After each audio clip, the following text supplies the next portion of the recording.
حضرت عباس سے کسی نے کہا تھا اللہ کی سب سے بڑی نعمت، تو بخاری اٹھانا، فرمانے لگے محمد نعمت اللہ، بخاری ہے بخاری، فرمایا محمد اللہ کی سب سے بڑی نعمت ہے، صلی اللہ، یہ سب سے بڑی نعمت ہے۔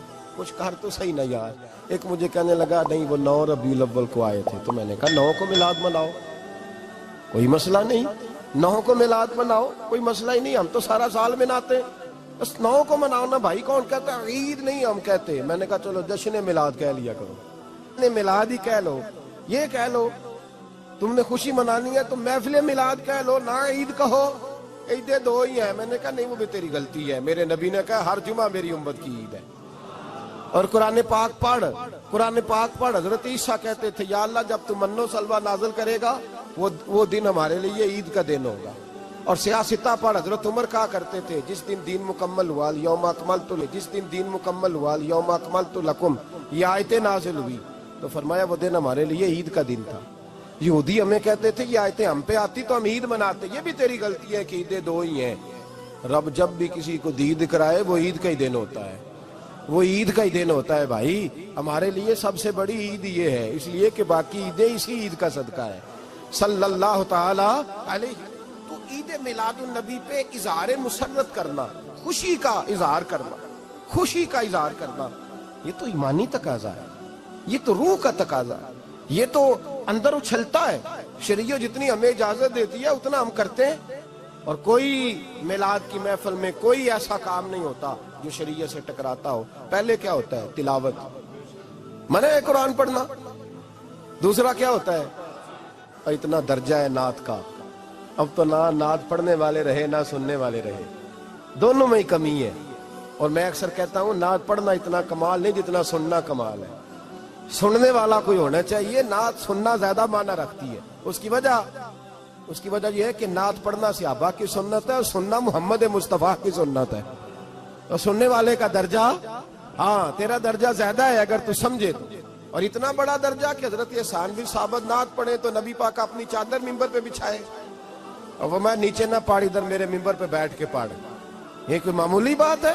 رسول اللہ کی نعت سننا، بلغ العلا بے کمال ہی کشفت دجا بے جمال ہی حسنت جمیع۔ شیخ سعدی کہتے ہیں 3 فقرے لکھے تو چوتھا ہوتا ہی نہیں تھا، میں سو گیا، بڑا پریشان تھا کہ چوتھا فقرہ نہیں بن رہا۔ بلغ العلا بے کمال ہی کشفت دجا بے حسنت جمیع، چوتھا لکھا نہیں جاتا تھا، نیند آ گئی، میری آنکھ لگی تو محبوب کا دیدار ہوا۔ حضور نے فرمایا پریشان پڑے ہو؟ میں نے کہا محبوبہ 3 لکھے ہیں چوتھا بان ہی نہیں رہا۔ حضور نے فرمایا چل سنا نا مجھے، یہ چھوٹا نعت پڑھنا کوئی چھوٹا کام ہے؟ یہ تو ہم نے کھاتا ہی غلط لوگوں کو دے دیا ہے، وہ تو اس قابل ہی نہیں تھے کہ نعت سنی جاتی۔ بلغ العلا بے، شیخ سعدی کہتے ہیں میں سنانے لگا اور مصطفیٰ سننے لگے۔ بلغ العلا بے کمال ہی کشفت دجا بے جمال ہی حسنت جمیع خصال ہی۔ تو حضور نے فرمایا چل سعدی کہہ دے صلو علیہ وآلہ، کہہ دے صلو علیہ وآلہ۔ فرماتے میں کہتا جاتا تھا اور مصطفیٰ مسکراتے جاتے۔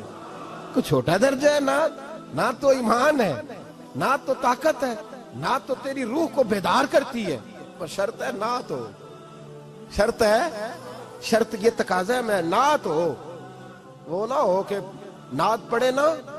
میرے حضرت صاحب فرماتے ہیں نعت کا مقصد ہے جب بندہ نعت پڑھے تو اس کا دل نبی پاک کے گنبد کی طرف جائے، جب نعت سنے تو اس کی توجہ رسول پاک کی جانب جائے، یہ نہ ہو کہ نعت سنے تو توجہ گانے کی جانب جائے، یہ نہ ہو کہ نعت ہو رہی ہو تو لوگ کہیں، میرے کان میں لوگ کہہ دیتے، آپ یقین کریں محفل میں بیٹھے لوگ کہتے ہیں فلانے گانے کی طرز پہ لاندہ دی، تو کدھر گیا دھیان اس کا؟ یہ نعت تو نے پڑھی ہے، یہ نعت سنی نہیں آج تک۔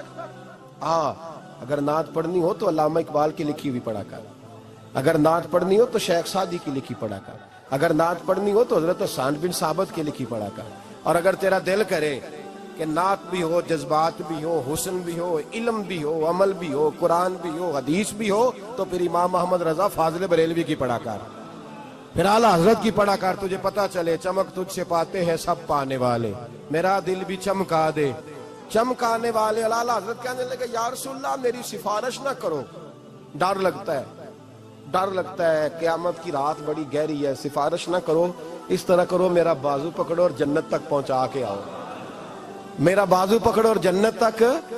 کہتے ہیں میں مجرم ہوں آقا مجھے ساتھ لے لو. سونے نہ ڈر لگتا ہے. وہ بچہ کہتا ہے میں نے نہیں باہر جانا اندھیری رات ہے. ابا جی نال چلو. تو بلا مثال بلا تشبیہ صرف سمجھانے کے لیے کسی کوئی بڑا ساتھ ہو تو ڈر نہیں لگتا. تو یہ نعت ہے نا، چمک تجھ سے پاتے ہیں سب پانے والے، میرا دل بھی چمکا دے چمکانے والے. کہتے ہیں یا رسول اللہ محشر کی رات بڑی گہری ہے، میں مجرم ہوں آقا مجھے ساتھ لے لو کہ رستے میں ہیں جا بجا تھانے والے. سونے جرم کر کے آیا اور پکڑا نہ جاؤں کہیں، مہربانی کر مجھے پردوں میں چھپا لے، مجھے مدثر اور مزمل کی چادر کے نیچے کر لے، میں مجرم ہوں آقا مجھے ساتھ لے لو کہ رستے میں ہیں جا بجا تھانے والے. اور پھر تڑپ اٹھے، کہنے لگے کوئی یہ نہ سمجھے وہ چلے گئے، تو زندہ ہے واللہ تو زندہ ہے واللہ، میری چشم عالم سے چھپ جانے والے، میری چشم عالم سے چھپ جانے